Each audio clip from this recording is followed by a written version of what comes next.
What's up, Eager to Pleasers? Welcome back to another episode of the Eager to Please podcast. I know I've said it before, but it's true. Our guests have been nothing short of amazing, and this month is no exception. I am absolutely thrilled that I have the privilege of introducing our next guest, who's here to share her thoughts on anger and resentment. Gemma Hartley is an accomplished freelance journalist, hands-on writing mentor, and acclaimed author of the book Fed Up: Emotional Labor, Women, and the Way Forward, with another book on the way that I hope she'll be willing to spill some juicy details later. Gemma, thank you so much for taking the time out of your busy schedule to join me. I am a huge fangirl. Thanks for having me, Natalie. I'm glad we were finally able to get this together. After writing the next book, I'm really happy to be able to be face to face with people again and start coming out of my cave of writing. Absolutely. Me too. Oh, and did I mention she's also a mom of three, a wife, the budgeter, trip planner, calendar keeper, homework checker, laundry folder, chauffeur extraordinaire, Christmas card sender. The list goes on, and I need a breath. So I throw that out there as somewhat of a joke. Haha, funny, not funny, because that's where my life was just a few years ago. So I definitely want to dig into this a lot further. But before we do, I wanted to share with our listeners how the two of us got connected in the first place. Shortly after my divorce, something was pushing me to start reading more. So thanks to my local library and the Dewey Decimal System, I was perusing the shelves in the psychology and self-improvement sections when I came across this title in bright red letters called Fed Up.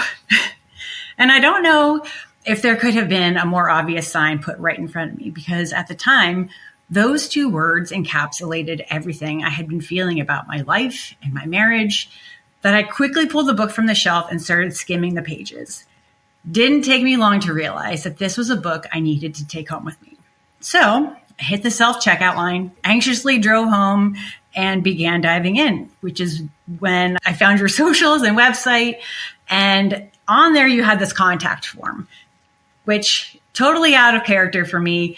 I never reach out on those things because I automatically assume this person is on a higher level, untouchable, so to speak, and that they would never want anything to do with responding to fan mail.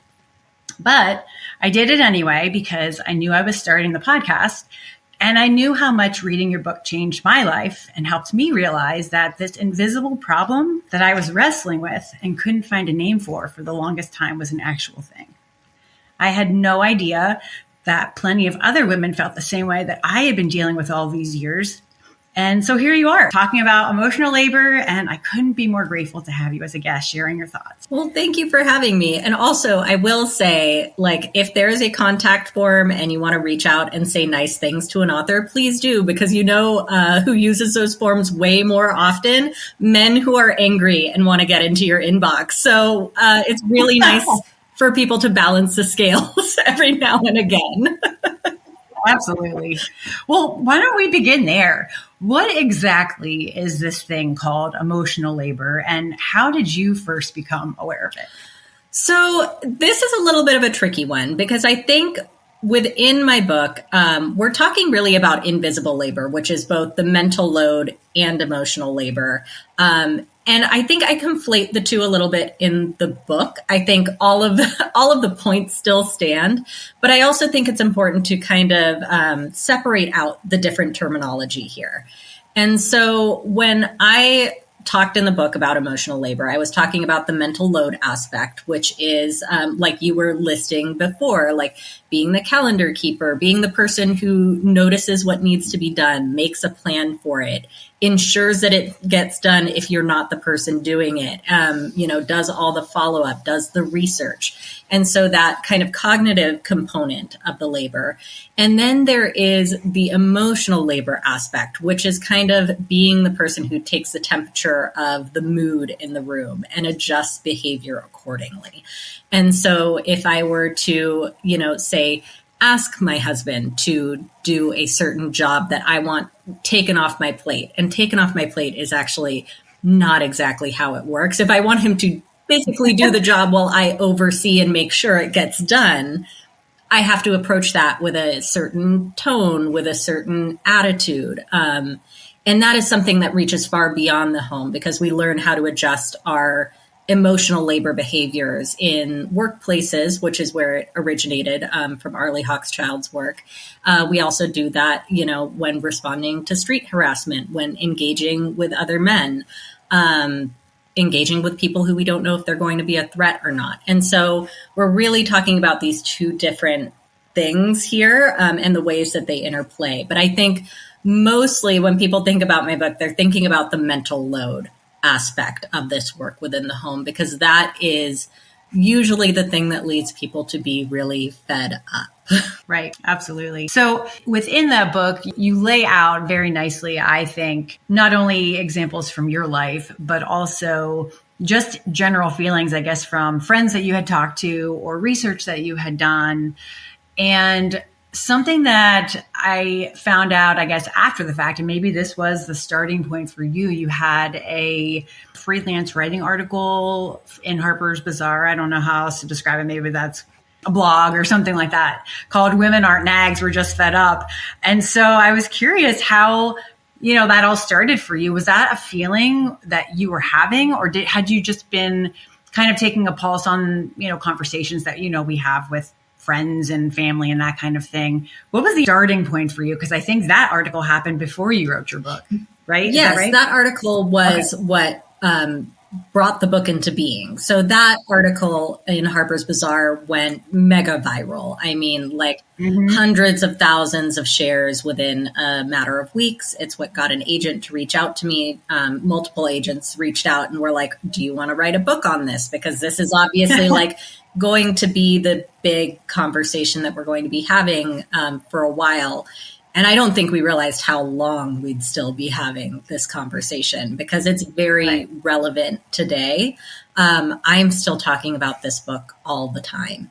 And I think it's only grown in relevance since I wrote it in 2018. But the article that came out, I had no idea that it was going to, be such a cultural touch point.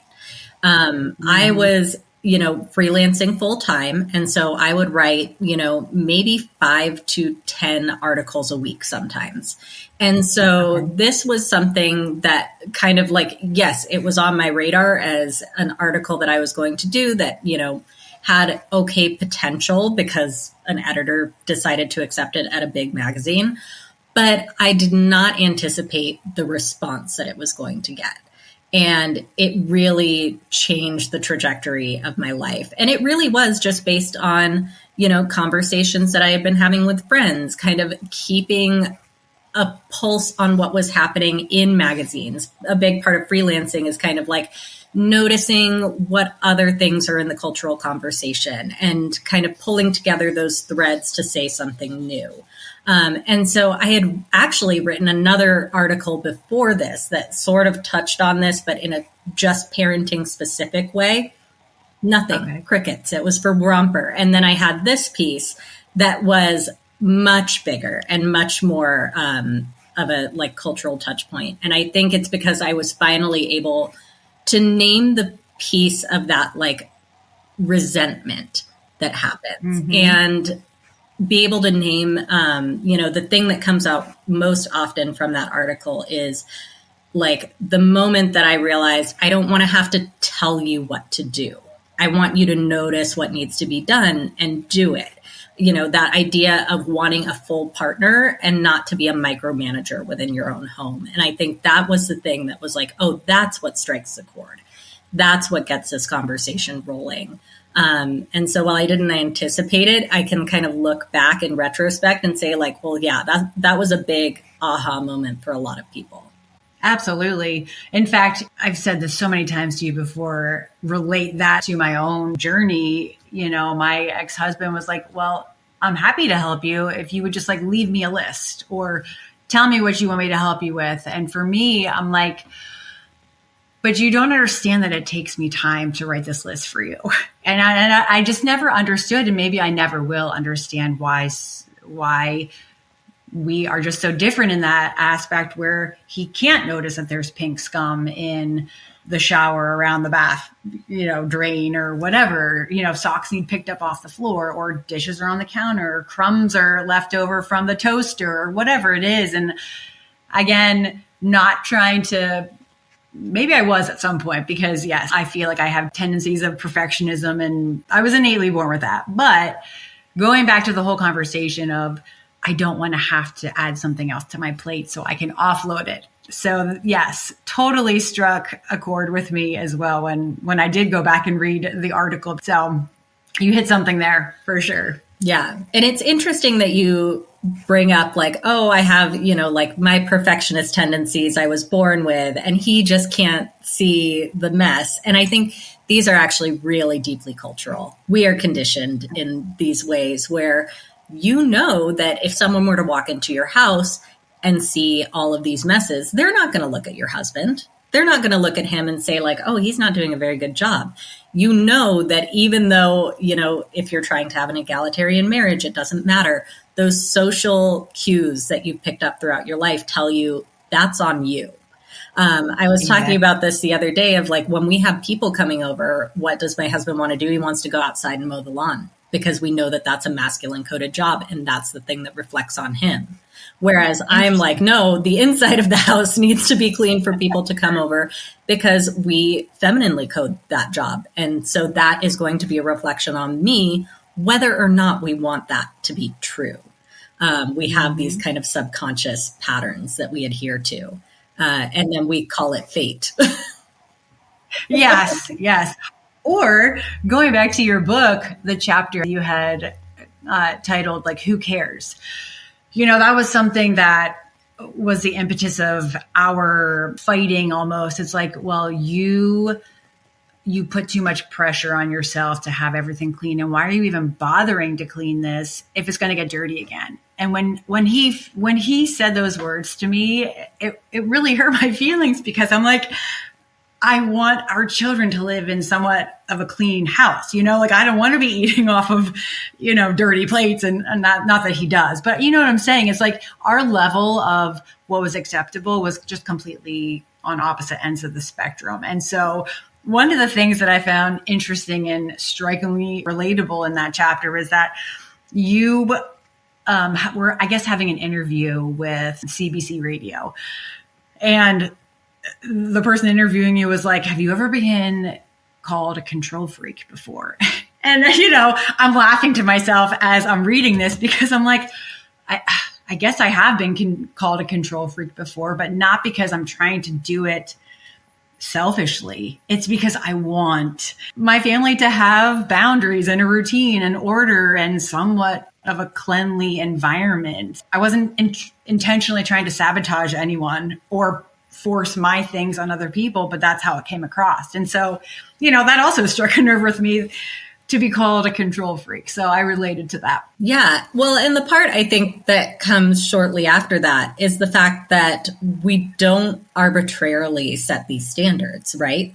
You're talking about like, well, I know why things need to be done in this order and in this way, because I have spent all of this time and energy and recalculation to make sure that this is what keeps my family comfortable and happy and moving forward.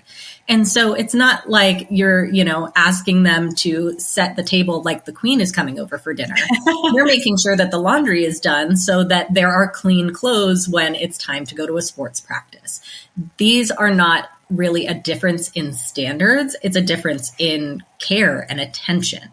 And I think that's what we often miss. It's like, well, just lower your standards. No, it's not a need to lower standards. It's a need for everyone to be on the same page about what needs to get done in order for us to maintain the level of comfort that we have. And that is something that many men aren't willing to step up and do. Mm-hmm. Agreed. And I might also add to that, I learned this from your book as well, that even though men may not be inherently conditioned to be, the caretaker, so to speak, like women obviously are more in tune to that. It has been since the start of humanity almost. Women are the ones that rear the kids, and the men are the ones who hunt and gather the food and come back with the paycheck and all the stuff. But that's not to say that they can't do it. And so when he and I got divorced, probably for the better part of 6-9 months, it was a complete shit show over there because he didn't know, obviously, what size the kids wore or who needed to be contacted for doctor's appointments and whatever. Name anything and everything under the sun, because I handled all of that. And so for me to have to take a step back and be like, well, I can't control what happens over there. That's on him, but he had to learn. And he's perfectly capable of doing it. I don't know if maybe I took that away from him because I was making everything perfect and comfortable instead of inviting him into the conversation and saying, hey, why don't you call the pediatrician today because they need a wellness visit or whatever it is. And so you do a very nice job in the book of making this an equal opportunity for all parties involved, that it shouldn't just fall back on one parent. It's, we created this family together. How are you stepping up to the plate? Yeah. And I think, there is a difference between maternal gatekeeping, saying, I'm not going to allow you to touch any of this. And then you having to go through the extra step of saying like, oh, I know that this thing is coming up. What if I hand over that menial task to him? Rather than him knowing and anticipating those things. Because really, it's not about the task itself. It is about all of the cognitive planning labor that goes before what actually needs to be done. Exactly. And so it's, again, that list making, that takes a real toll on your time and your mental space and your energy. Absolutely. And I do agree that, there is a lot of social conditioning about what roles we were going to play in our marriages and in our families. And that conditioning starts really young. I mean, like younger than you think, like 3 years old is when you start to notice gender differences happening because of socialization. Mm-hmm. And so, when you've been groomed into this particular role for your whole life, and then you get to this point, midway in a marriage with kids, it is hard to change. That doesn't mean that those skills can't be learned. I often will compare this to learning French. We were in a French immersion program our whole lives. We speak it fluently. And it's not to say that men can't learn to speak French. It's just harder to do when you're not a native speaker. And so you're going to have a steeper learning curve. That doesn't mean you can't do it. It means that you have to be committed to putting in that effort. And I think that's where we often see that disconnect, is there's not the desire to put in that effort. Yeah. I also might go as far as to say, is it something that you just have to tolerate with the other person? I mean, maybe that's an individual decision. Can you tolerate, or are we going to try to work on fixing this so everyone is happy to a degree? I mean, I don't know. What are your thoughts on that? I mean, I don't think there's a one size fits all answer. However, I don't think it's something that should be accepted as well, this is my lot in life. I married someone, we went into this, not knowing that I would feel this way about all of this work. I don't think that's something that you have to accept. Mm-hmm. And so, something that I have been thinking about a lot lately is when there is that situation where you can't get divorced, because that is the reality for a lot of women, is divorce is expensive. It is risky. It is not something everyone can do. And so if you have a partner who is not going to step up and create change, you have to kind of do triage for yourself of deciding okay, well, how much of this am I going to keep? And where am I going to redirect whatever energy I take away from this relationship? Because if that's where you're at, you can take away energy from putting in that time to try to change your partner, because you can't change them. They have to want to change themselves. And you redistribute that into community and building a support system, and maybe getting yourself to that point where you can leave the relationship, because I don't want anyone to feel continually trapped and then also without support. And so maybe that support system doesn't allow you to leave, but it allows you something else in your life to give focus and care and attention to that will come back to you. Whereas if you're in a relationship where there is no reciprocity, I don't want you wasting your time there. Absolutely. Well, piggybacking off that thought, then let's talk about what the path forward might look like if both partners are willing to come to the table and have the hard conversations, because it's not something that changes overnight. As you even said in your book, it took you years to get there. Like, how did you even get here? It took you years to get there gradually till it blows up into this big storm where you're just like, wow, wait a minute, what just happened the past however many years or months or whatever? So I know you've been asked this question probably tons of times, but on here for our listeners who haven't read your book yet, how do we create a culture of awareness so both parties are actively participating in this, where they can live and feel heard and come together in a more unified front? Yeah. And, this is still a fun question to get, because I think it changes over time as I have more time in my relationship to see the way that things have shifted and changed. And, now we're looking at like 8 years since I was writing that book. And so a lot has changed, within my relationship and life since then. And I think about this a lot, like what were the steps that we took to change? Yeah. And the first part that you said there, the willingness, I think that is the first thing. You can't move forward without both partners being willing to change. And yes, both partners. A lot of the times I'm really good about saying, like, hold on to your standards, make sure that, like, because the first thing that usually needs to change is that your partner needs to substantially increase the amount of involvement and attention to detail that they're bringing into this. And I think at first I needed my husband to come up to my standard for a while until I felt safe enough to start letting things go, before I felt safe enough to know that important things wouldn't fall through the cracks. And that took a lot of time. I would say a couple of years before I felt like, okay, he's really in this. He's really going to show up every single day, doing the work, noticing, living up to the standards that we've set together. And then we were able to start to recalibrate from there. And so in the beginning, it was a lot of me like pointing out things that I resented that I didn't think were a big enough hill to die on. Like the socks on the floor, like all of these little things that had been building up for years and years. And I kind of felt like for a long time, I needed to pick my battles. And so, I told him in advance that I was going to do this. Like it was during the writing of a book, which made it a little bit more, I don't know, neutral, because I'm like, this is for the book. We're doing this for the book. Of like, okay, I'm gonna start like pointing out the things, like there's going to be a lot of them. It's going to feel nitpicky. I promise I'm not doing this in a way to like be angry with you or to, do this out of spite. Like these are things that have actually bothered me for a long time that I've kind of like pushed down, just to keep the peace, again, that emotional labor part.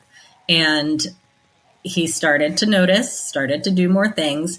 I will say years later, I don't know that he's learned to, I'll say this, he's learned to notice better. And there are many things that he would not naturally notice unless he put reminders for himself. So we learned, way down the line that my husband was late diagnosed with ADHD, which a lot of people bring that into this conversation and like, well, what about that? What about neurotypical differences? It's still your responsibility to show up and to find methods that work for you. And so for him, that's a lot of notes, reminders, things that help him to show up in that way. Whereas like my brain is like, okay, I'm going to notice everything and then just like systematically get it done because I'm used to holding all of this in my brain. And so I think it's a lot of open communication. I'm getting a little bit into the nitty gritty of our situation, but I think it's, It's helpful. Being willing to have open communication, being willing to shift over time, because the standards aren't going to stay the same. Your season of life is not going to stay the same. And so like you have to constantly have that communication. You need to be open to flexibility and change. And both partners need to remain in it. I think it's really easy to do one big push of saying like, oh, I'm going to make all these changes. Well, what happens when someone gets sick? What happens when there's a job change? What happens when we reach the holidays? And there's a lot more mental and emotional labor to be done there than there normally is. It's a really long-term commitment that you're making to your relationship. For sure. I love that. You had touched on something, I guess, twice now about how things shift kind of over time. And going back to your first book, Fed Up, I hinted at the beginning that you're working on, your second big book. And now that you're in this review phase, do you want to share, or can you share a sneak peek of what's to come in this book, what you've learned, I guess, since Fed Up, and if there's any new information that has come to light to you that you're like, oh, okay, no, this is how we connect the dots there. Or maybe that information has changed into something else. So I'm curious if you can talk about that a little bit. Yeah. So the next book is called No One Loves an Angry Woman: On Faith, Culture, and Feminine Rage. And something that I talk about in Fed Up is about our upbringings. And so I was raised in an evangelical community, like a very small Christian school. And I am starting to relate in this book a lot of the ways that Christian culture and patriarchy seeps its way into mainstream culture. And so when we're talking about, to go back to earlier in our conversation about that gender essentialism of like, well, I am just naturally this way, and he is just naturally this way. And that kind of division that we hold as very normal in the mainstream conversation is actually deeply rooted in Christian patriarchy and the idea that men and women have very separate roles within society, within faith. And so I'm kind of connecting my evangelical upbringing with a lot of the cultural reporting that I've done over the years in the feminist space. It's been a really, I don't want to say fun. It's not a fun read, I promise. But it's been a very fulfilling project for me. It's helped me to kind of heal a lot of these internal patriarchal narratives that have kind of ran the show without me knowing and recognizing for many years. And I think that's what I hope that this next book helps other women do. I hope it helps them, whether they have been, in church their whole lives and are deconstructing, or if you have never set foot in a church, like I promise that you will see yourself in here. Mm-hmm. And hopefully it will help you deconstruct some of those internalized patriarchal narratives that are running the show without you knowing it. Yeah, no, I love that. And I also just want to kind of like set the record straight too, in case anyone thinks otherwise, that, at least from what I've taken from the book, you do a really good job of trying to see both sides of the equation. Like you can't help how you were raised, like that's just how it goes. And so it's not like this big male bashing of like, oh, well, men don't ever help and women are always doing everything. Like you do a really good job of saying, hey, well, we have things that we can work on too. So I just want to throw that out there too, that you do put an equal amount of time and effort into researching both sides of that equation. So it's out there. Yeah. And I'm not sure if the next book, the same can be said. I mean, But also, I think within the book, I am not necessarily talking about men so much as I am talking about religion and patriarchal structures. I think when we're taking a look at individual men, it looks very different than a religious institution and the kind of rules and things that like harm not only women, but men as well. And that's something I talk about in Fed Up. Like, if you're not going to take any stock in your life, if you're not going to do the mental labor, the emotional labor, be fully involved in your life, like you're living a half life. You're not creating skills to have healthy relationships, not just with your partner, but with your friends, with your family. Kin keeping is a big part of the mental load equation and invisible labor. Like, are you reaching out to your brothers and sisters and aunts and uncles and friends and family? That's one of the big reasons that men die earlier, especially after divorce, because they don't maintain their own social networks. This work is a big part of that. And so when I'm talking in my next book about like the ways that Christian patriarchy harms, it really harms men as well, in far more ways than I think we recognize. Yeah. What were some of the ways that you and Rob came together to talk about the division of labor and how you were going to try to make it more equal? I mean, I think I had read somewhere that, there was a spreadsheet at some point made, but what tools did you use to kind of divide and conquer all of that, or at least have a big picture so you can visually see, okay, this is really out of balance here? Yes, I did make like the spreadsheet of different mental tasks and physical tasks that happen. I don't think we went about it systematically, and I don't think I recommend that in any way. Because of the shifting nature of life, and because that, kind of separates communication. So say you're going to just like divide up the tasks and be like, you're in charge of this and you're in charge of this. It might be efficient looking at it in a business sense, but like your marriage is not a corporation. Right. Your relationship is not a corporation. I don't think that's the way that we should approach life. Yeah. And so I think it's a much more fluid conversation of like, for me and my husband, we're looking at like, okay, well, what's coming up in the week ahead? Like, who is going to be in charge of dinner on what nights, depending on who's home with which children? Because, we've got 3 kids that are in elementary, middle, and high school. We are all over the place right now. It is a very like high stakes time. And so like, who is doing what really depends on the day of the week and what it looks like for each of us. And so it's much more fluid than, okay, well, we're going to divide this up. And, like you've got a lot on your plate this week. Too bad. That's still your job. That's not how either of us approach these conversations. And I feel like having that grace for our humanity and our shifting energy is really necessary, because it is not, a corporate division. It is really like a relationship with someone that you should care deeply about. Yes, for sure. Absolutely. If there's anything that you would like to share with our listeners that we haven't talked about, any words of wisdom, what would those be? Last minute.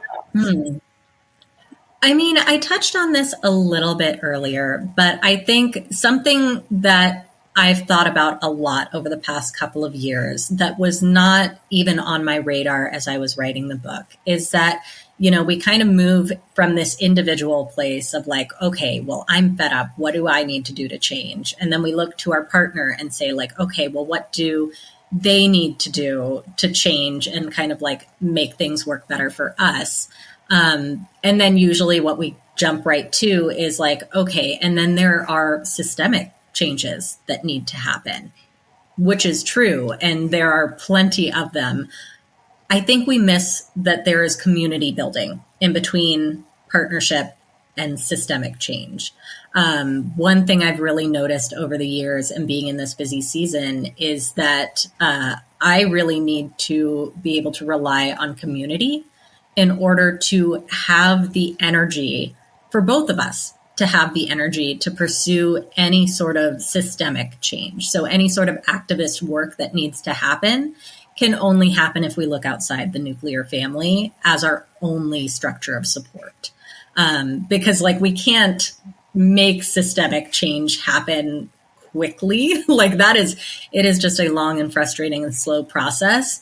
But the more that we are able to tap into community to make a good life that actually feels supportive, the more we'll be able to lean towards systemic change and doing the activist work necessary so that parents actually have the support they need, because that is a huge part of why the mental load is such a, specifically US based like problem. We struggle a lot more with the mental load than other countries. And I can say that having toured around the world with my book, we are uniquely bad at this because we don't have the structural supports that parents need. Why do you think anger and resentment build up so much then? Is it because of the lack of community? Is it because we don't have the outlet to kind of let it out? Like, what's the cause or the root that you've found that creates this anger and resentment? I think what causes the resentment is a devaluing of our work. It's that not only that our work isn't being seen, but when we do bring it up and you say like, hey, I need you to see this work. I need you to come into this work with me. It's devalued, right? Like, well, it's just not that important to me. You're doing too much. You should just, chill out and stop being such a control freak. It's such a dismissive narrative that we often get from our partners.